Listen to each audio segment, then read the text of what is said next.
Hello, it's Randi Rhodes. Here's a clip from our show, and go to randyrhodes.com for the whole thing and a podcast. Buy a stinking podcast.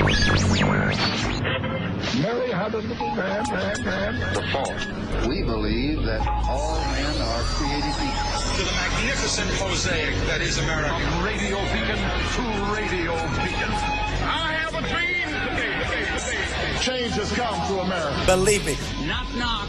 Who's there? It's a figment of your imagination. Randi Rhodes Show. Turn up your mind. Mr. Trump is a cheat.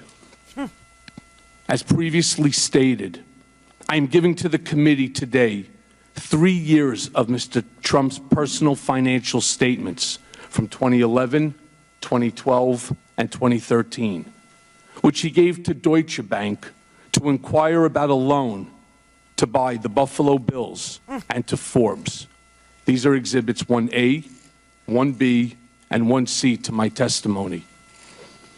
It was my experience that Mr. Trump inflated his total assets when it served his purposes, such as trying to be listed amongst the wealthiest people in Forbes, and deflated his assets to reduce his real estate taxes. I'm sharing with you 2 newspaper articles, side by side, that are examples of Mr. Trump inflating and deflating his assets, as I said, to suit his financial interests. So this is why Trump doesn't want his tax returns revealed. And obviously the Supreme Court will hear that case. The law is, well, I don't know that they'll hear it. Honestly, I don't know. And there's no reason why they should. The law is crystal clear that if the chairman of a Ways and Means Committee, whether they're Republican or Democratic, it doesn't matter, or in the House, the Financial Services Committee, or in the Senate, the Financial Services Committee requests the president's tax returns, the IRS shall furnish. That is the law. There's no wiggle room in that law.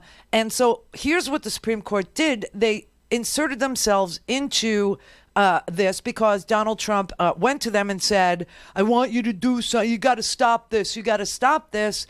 So they said, all right, you know what? We'll take a break, take a breather. No dissent, meaning a unanimous Supreme Court said, we don't know what we're going to do yet.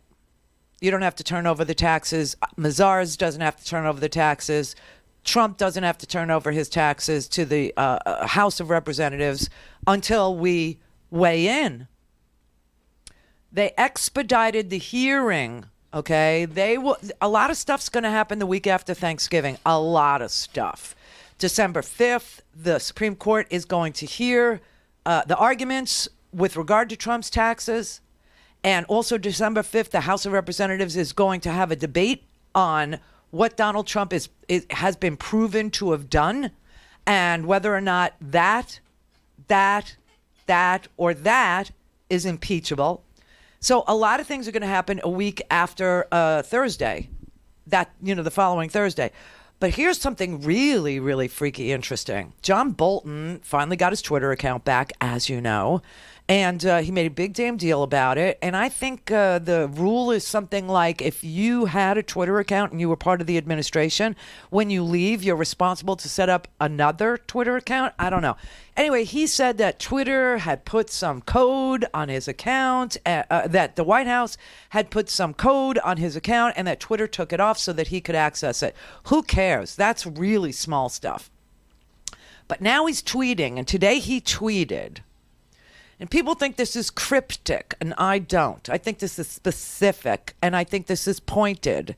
And I think this shows the character of John Bolton, which I will share my opinion about that after I read this to you. It's very short. Obviously, it's a tweet. John Bolton tweeted this afternoon, it probably goes without saying that our country's commitment to our national security priorities is under attack from within. From within? What is? There's nothing cryptic about that.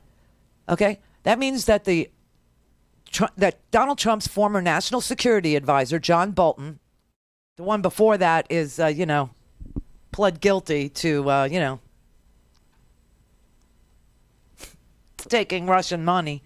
But this one, who also resigned, is telling the American people through his Twitter account that our national security priorities are under attack from within. America is distracted. Our enemies are not. We need to make U.S. national security a priority. I don't find that cryptic. Let me tell you what I believe his character or his thought process at this particular point in his life is. Remember, John Bolton was our UN ambassador. He was our Nikki Haley, right? And he hated the United Nations, and he hated all of our alliances, so much so that he said that the top 11 floors or 12 floors of the United Nations ought to be lopped off. He's advocated for war with Iran. He's a hawk. Everybody knows it. Everybody around him. This guy, Tim Morrison, who testified, who is Bolton's deputy, who also confessed there was a quid pro quo. Didn't want to, but he did. He was forced. So these are uber right-wingers.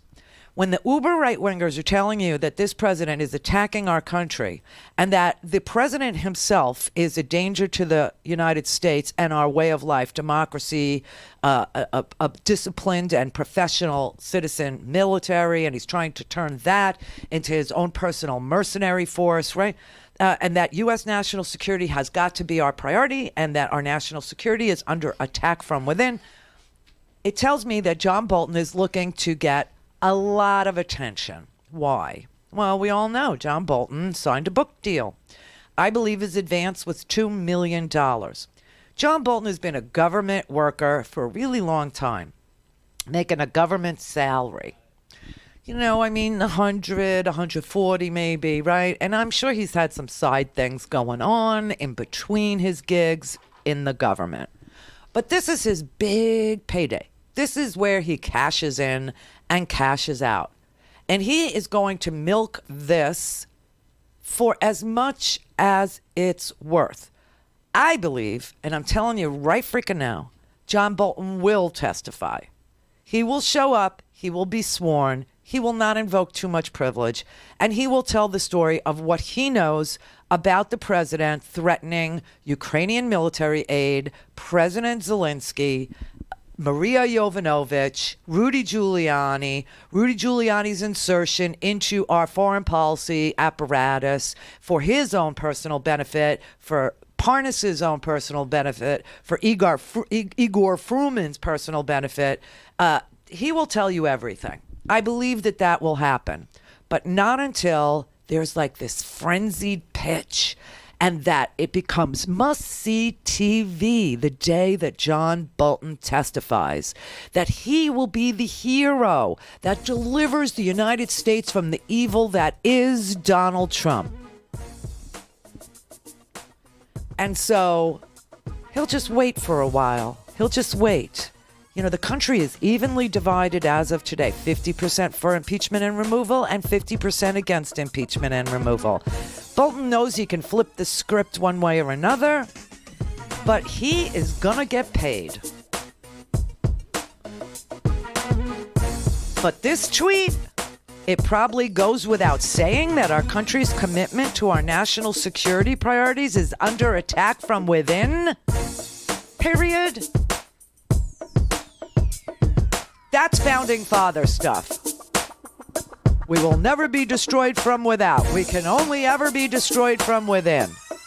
A house divided cannot stand.